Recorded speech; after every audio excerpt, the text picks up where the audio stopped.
ये बेटा आपका बंदा आपसे ये पूछ सकता है, सिर्फ डेली लाइफ से दो एग्जांपल्स उठाइए आपको दिखाने के लिए, ताकि आपको पता चल जाए वाकई ये क्वेश्चन होती है, ये सिस्टम एग्जिस्ट करता है।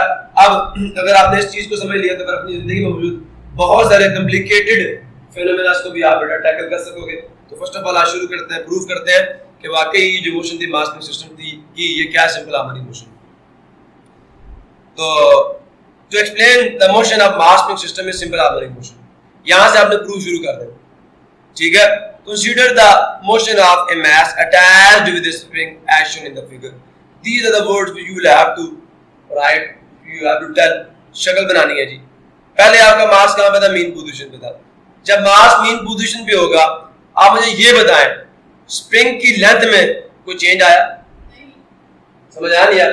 कोई डिस्प्लेसमेंट आया नहीं, यहाँ पे कोई डिस्प्लेसमेंट आया? जीरो डिस्प्लेसमेंट आया। तो जो बेटा फोर्स, जो नेट फोर्स है स्प्रिंग पे लग रही है, मास पे लग रही है, that is zero. The displacement of mass from its mean position is zero. So जब when force is zero, acceleration is zero. क्यों zero? Because we know that by Newton's second law, F is equal to m. When F is zero, A is zero. Mass can never be zero. ऐसा ही है ना? जब force zero हो जाएगी, so फिर product zero आ रहा है दो numbers का. This implies that अब हमें पता है mass तो कभी भी zero नहीं हो सकता. So this means A is zero. Clear हुआ नहीं हुआ? 0 मीटर पर सेकंड इसको। जब आपने यहां से इसके ऊपर फोर्स लगा के इसको पुल किया और इस पोजीशन, मैं कहता हूं से दिस इज ए, आप इसको ए तक ले आए, दिस इज एक्सट्रीम पोजीशन, तो अब बेटा इसके ऊपर लगने वाली फोर्सेस का सम क्या? मैक्सिमम। समझ आ नहीं आ? एक्सीलरेशन मैक्सिमम है। और जो इसका displacement from the mean position है, that is also maximum. Say that is A. मैं इसको पोजीशन का नाम दे देता हूं जी। So this is फिर कैपिटल X। अगर उन्होंने एम्पलीट्यूड को कैपिटल A का नाम दे दिया तो हम इसको X कह देते हैं। This is the extreme position। Clear हुआ? एक्सट्रीम पोजीशन पर जब फोर्स मैक्सिमम है तो एक्सीलरेशन क्या है? Maximum। और डिस्प्लेसमेंट भी क्या? मैक्सिमम।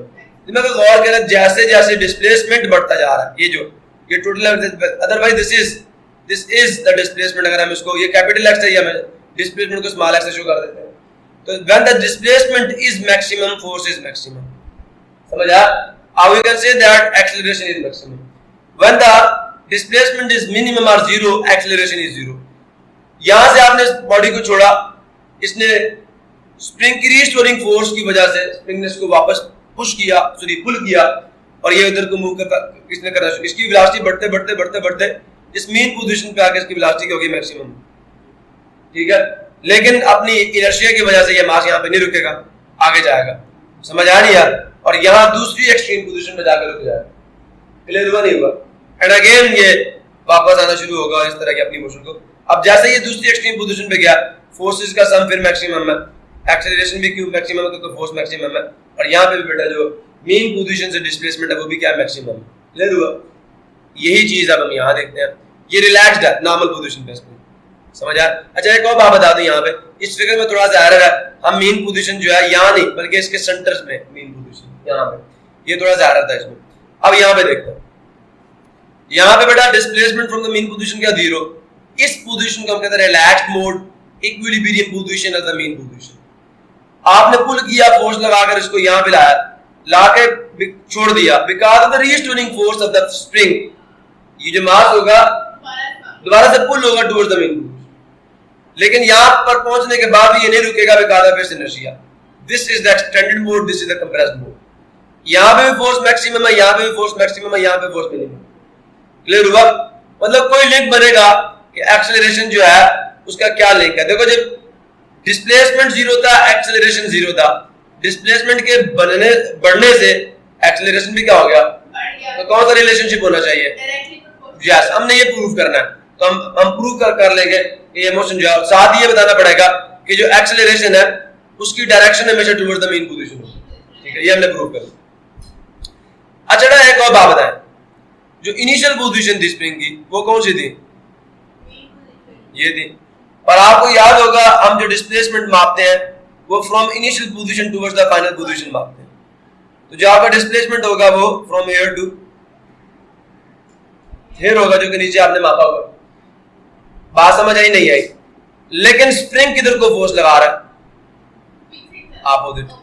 मतलब जो फोर्स है ये कह दिया जाए जो फोर्स एक साइंटिस्ट लगा के इस स्प्रिंग को यहां तक लेके आएगा वो एक्सटर्नल फोर्स है, और जो स्प्रिंग रीस्टोरिंग फोर्स लगा रहा है, ये दोनों फोर्सेस क्या होंगे, एक दूसरे के अपोजिट होंगे। इसका मतलब जो आपकी अप्लाइड फोर्स एक्सटर्नल फोर्स है वो रीस्टोरिंग फोर्स के मैग्नीट्यूड में बराबर होगी लेकिन डायरेक्शन में अपोजिट होगी। क्लियर हुआ? यहां तक बात समझ आ गई? तो we know that for an ideal spring mean friction should be neglected. There is no friction, frictionless system है हमारा. There is the force is related to the displacement by this relation. हमने ये proof, हमने अब ये कैसे आया? According to Hooke's law आया. ये चीज कैसे आई? हमें ये कैसे पता चला? Hooke's law ये कहता है. Hooke's law क्या कहता है कि within the elastic limit, the applied force is directly proportional to what? The displacement. समझ आ लिया? Now we will have to replace this sign of proportionality by equality, and we will have to write here a constant. So this external force will be equal to k times x. But we know that this restoring force is equal in magnitude to the external force but opposite in direction. जब मैं जैसे यहाँ पे minus fr डालूंगा, this will kx, and when I will change the sides, I multiply both sides with -1, you will have this form. ये restoring force है. ये spring जो फोर्स लगा रहा है, that is the restoring force. ये आपके FR, ठीक है? तो ये relation according to Hooke's law आपने ड्राइव कर लिया. क्लियर है जी? ये सिचुएशन भी वही है, थोड़ा सा ज्यादा वाज़ेह नजर आ रही है. क्लियर है?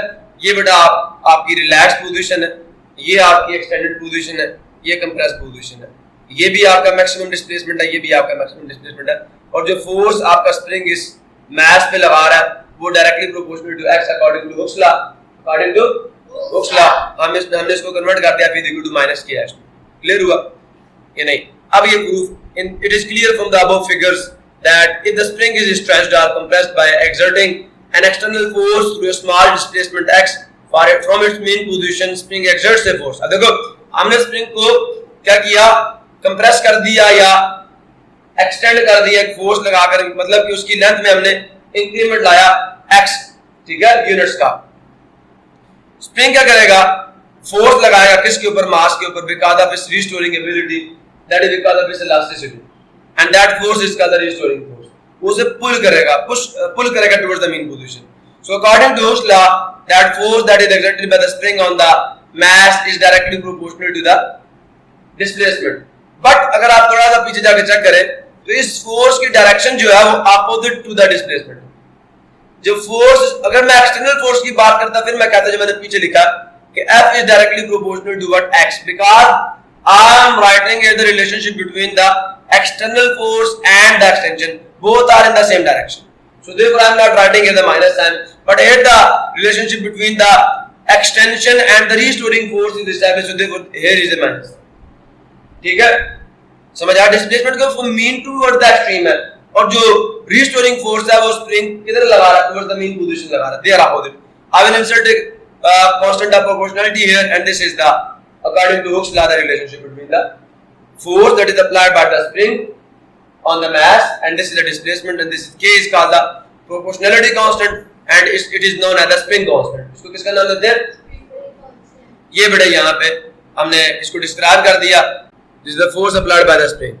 प्रॉब्लम किसी को नहीं है बेटा? क्योंकि हमने माइनस का साइन लगा दिया ना वहां पे. So because of the minus sign, we will have to mention it. This is the force applied by the. अगर minus sign ना तो that is the external force. So now K is the spring constant. Spring constant की definition क्या है? It is the ratio between the force applied by the spring and acceleration. और ये minus का sign वैसे हम नहीं साइन मेंशन करते स्प्रिंग कांस्टेंट के लिए.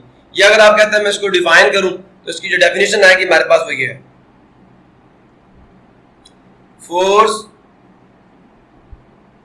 Per unit extension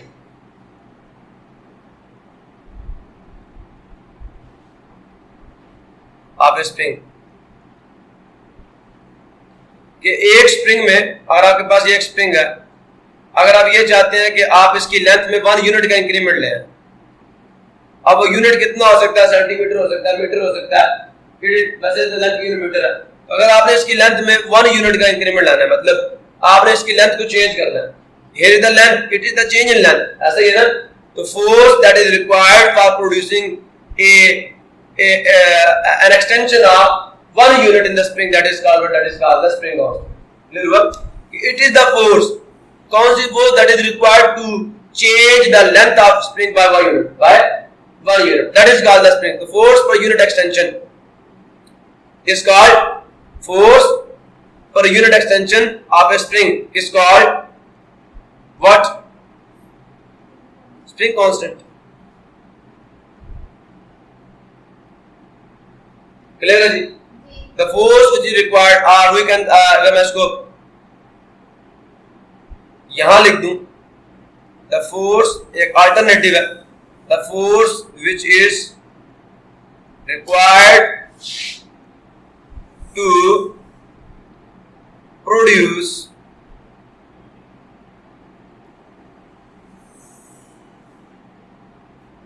an extension of 1 unit in a spring is called spring constant.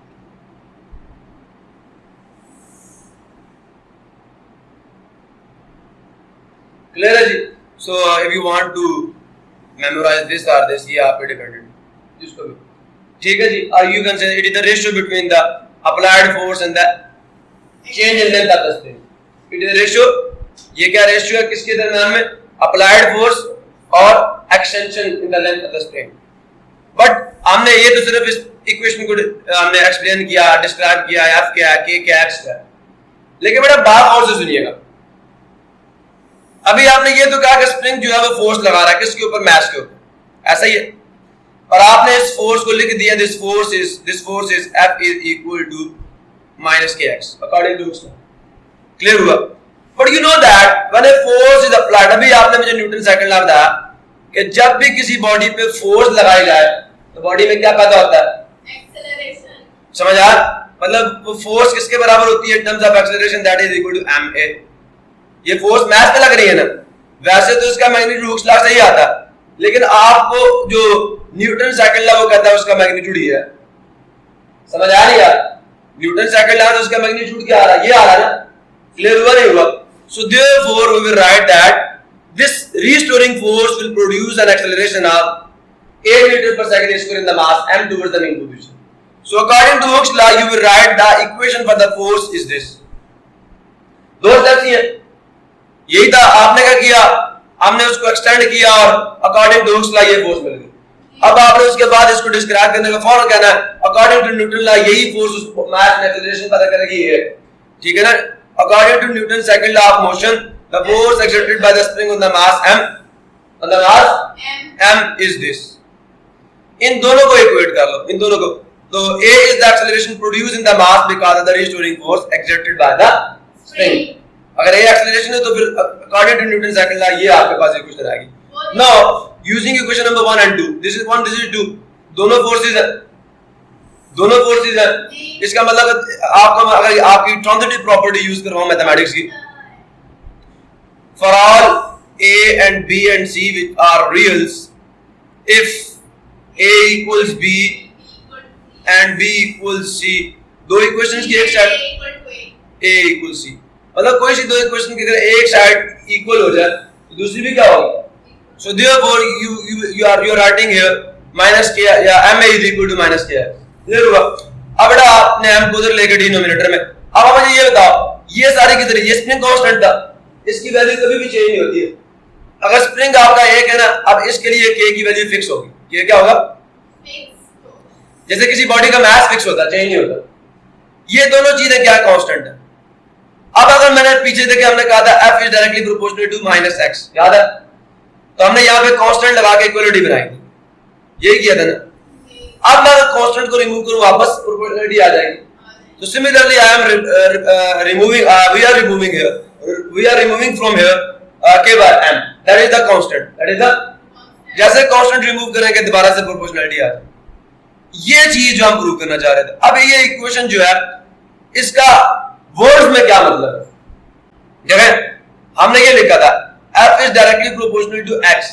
इसका मतलब ये था कि जो फोर्स स्प्रिंग अप्लाई कर रहा है वो डिस्प्लेसमेंट के मैग्नीट्यूड के डायरेक्टली प्रोपोर्शनल है।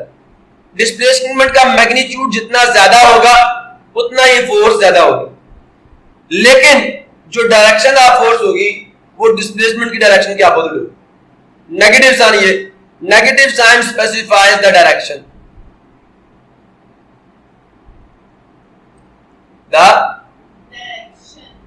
डायरेक्शन ऑफ फोर्स, और वो किधर का, मेन पोजीशन की तरफ है। सिमिलरली, क्योंकि अभी आपने अगर आप पीछे जाके मास स्प्रिंग सिस्टम को देखें, direction of displacement is away from the main position, तो जो चीज भी इसकी अपोजिट होगी that will be towards the main position. So therefore the last equation says that expression 3 shows that acceleration a of mass m is directly proportional to the displacement of body from the mean position। ऐसा ही है, clear होगी एक बात। Negative sign, ये दूसरी बात, negative sign in the expression shows that acceleration of mass m is always directed towards the, because it is in the opposite direction of x, so x is away from the mean position, so if a is in the opposite direction of x, this means a is towards the mean position। तो ये दो किसकी properties थी, ये दोनों properties किसकी थी, याद करो, किस मोशन की ये दोनों प्रॉपर्टीज है, सिंपल हार्मोनिक मोशन की। और मजे की बात, ये जो मास स्प्रिंग सिस्टम की मोशन है, क्या वो वाइब्रेटरी मोशन नहीं है? नहीं है। अभी देख लेते हैं, देखो क्या ये टू एंड फ्रो मोशन नहीं है about this point. So this is the vibratory motion and it is satisfying the two conditions by this relation, by using the expression number 3। ठीक है, expression number 3 proves that the motion of mass spring system is simple harmonic motion, is simple harmonic motion. समझ आया नहीं यार? सो बेटा total दो steps हैं, दो रूल्स आपने करने हैं। एक फिगर आपने बनानी है, फिगर को डिस्क्राइब कर देना and then you will have to write here this is, आपने कहना it is clear from the figure that if by applying a force the mass is displaced from its mean position by some displacement x, then according to rolls law this equation is established. आपने ये equation लिखी, ये equation लिखने के बाद आपने क्या करना, आपने थोड़ा सा इसको डिस्क्राइब कर देना ये इक्वेशन लिखने के बाद, एंड बताना कि F is the restoring force that is applied, so therefore here the minus sign। आगे क्या बेटा, आपने according to Newton second law F इसके बराबर भी है। ये क्या, वो एक्सीलरेशन है जो स्प्रिंग की फोर्स ने मास में पैदा की है, ये नीचे मेंशन कर देना। अब इन 1 और 2 को यूज करके आपने यहां तक पहुंच जाना, इसको रिमूव करना वापस आपके पास। तो ये डेफिनेशन है किसकी, सिंपल हार्मोनिक मोशन की। बताना कि A is directly proportional to the magnitude of x, that is the first property of the simple harmonic motion, and a negative sign shows that the direction of acceleration is always towards the mean position. This is the second property. So both properties of the simple harmonic motion are satisfied by the motion of mass spring system. So therefore expression 3 shows that the motion of mass spring system is simple harmonic motion। किसी बच्चों को यहाँ तक कोई problem हो, कोई मसला हो, मेरे से पूछ सकता है बेटा। क्लियर है हर चीज?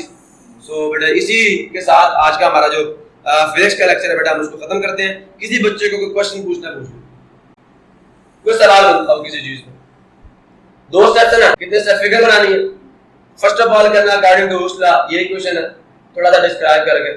According to Newton second law ये है, दोनों को इक्वेट करना टर्मिनल प्रॉपर्टी लगा के, और कांस्टेंट को रिमूव करके दोबारा से आपने ये रिलेशन जो है एक्सप्रेशन नंबर 3 एस्टैब्लिश कर देनी है, और फिर उसको डिस्क्राइब करना कि ये एक्सप्रेशन ये कह रही है कि जो मैग्नीट्यूड ऑफ एक्सीलरेशन है वो मैग्नीट्यूड ऑफ डिस्प्लेसमेंट के डायरेक्टली प्रोपोर्शनल है, और माइनस साइन ये शो कर रहा है कि जो डायरेक्शन ऑफ एक्सीलरेशन है वो always towards the mean position है, क्योंकि जो डिस्प्लेसमेंट है वो always away from the mean position. ठीक है, क्लियर है जी? इसी के साथ लेक्चर को खत्म करते हैं। अल्लाह ताला आपको खुश रखे, आबाद रखे, फी अमानिल्लाह। तो बाबुरी लगी उसको, उसके लिए बात